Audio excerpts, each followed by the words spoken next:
8 फेरों का 8वां वचन। स्वाति ने इसी साल शहर के कॉलेज से पढ़ाई पूरी की है और अब उसके लिए जगह जगह से रिश्ते आने लगे हैं।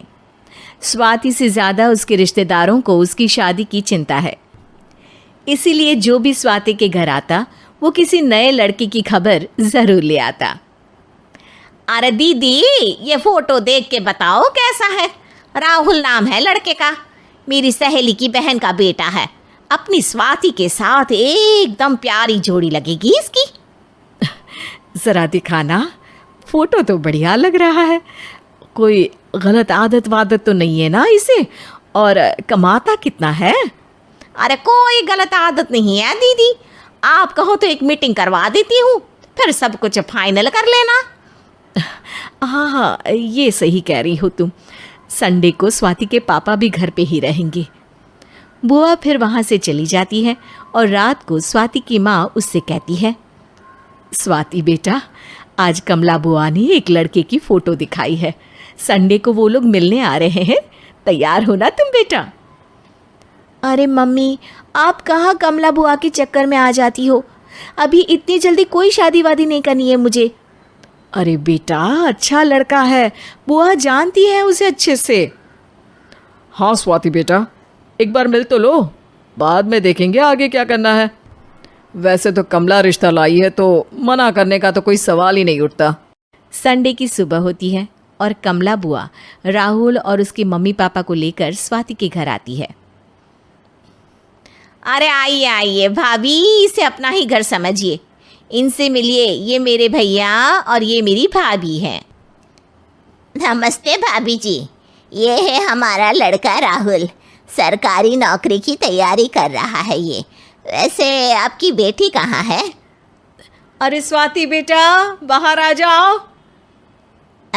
वैसे कितनी पढ़ाई की है स्वाति ने? जी, पोस्ट ग्रेजुएट है हमारी बेटी साइंस में। ये सब तो ठीक है, पर घर संभालना जानती है या नहीं? हमें कौन सी इससे नौकरी करवानी है, नौकरी तो मेरा बेटा करेगा ही।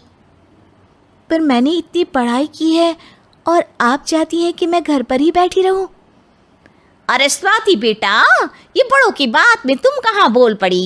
हम सब देख लेंगे क्या करना है क्या नहीं।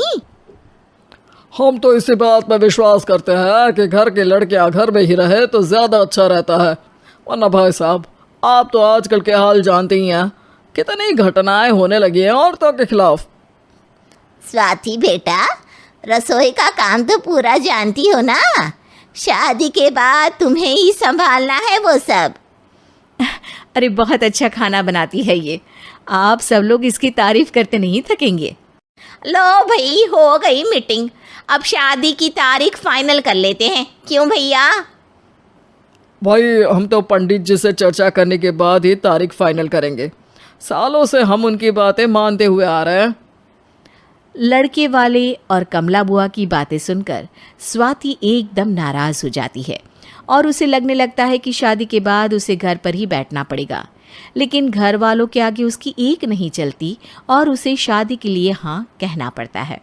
शादी का दिन आ जाता है और सब मंडप में जमा होते हैं। अब फेरों का समय हो गया है, अब कन्या अपने वर से 7 वचन मांगेगी। आप किसी धार्मिक आयोजन में जाएं तो मुझे भी ले जाएंगे। आप मेरे माता पिता का भी बराबरी से सम्मान करेंगे, हमेशा मेरा साथ निभाएंगे। आपको दोनों परिवार की जिम्मेदारियां बखूबी निभानी होगी। हर ज़रूरी बात में मेरी भी राय लेंगे। आप सभी गलत आदतों से दूर रहेंगे। आप मेरे अलावा किसी और औरत से कोई गलत संबंध नहीं बांधेंगे। ये 7 वचन पूरे हुए, वर क्या तुम्हें ये सारे वचन मंजूर है? जी हाँ पंडित जी, मैं सारे वचन अच्छी तरीके से निभाऊंगा। अरे वाह वाह, बढ़िया तरीके से सब काम संपन्न हो गया। तो इसी के साथ विवाह संपन्न हुआ और आज से ये दोनों पति पत्नी हुए। 1 मिनट पंडित जी, अभी एक वचन लेना बाकी है। अब कौन सा वचन है बेटा?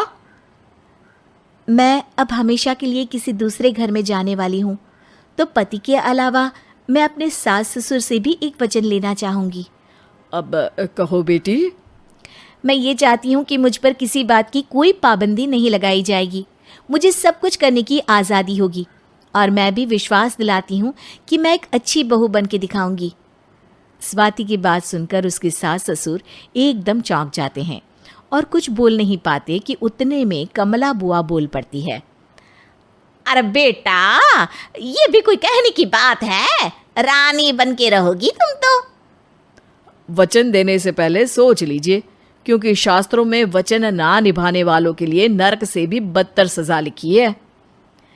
स्वाति की चालाकी से वहाँ मौजूद सब लोग प्रभावित हो जाते हैं और लोगों में बदनामी ना हो जाए, इस कारण स्वाति के सास ससुर को उसे वचन देना पड़ता है।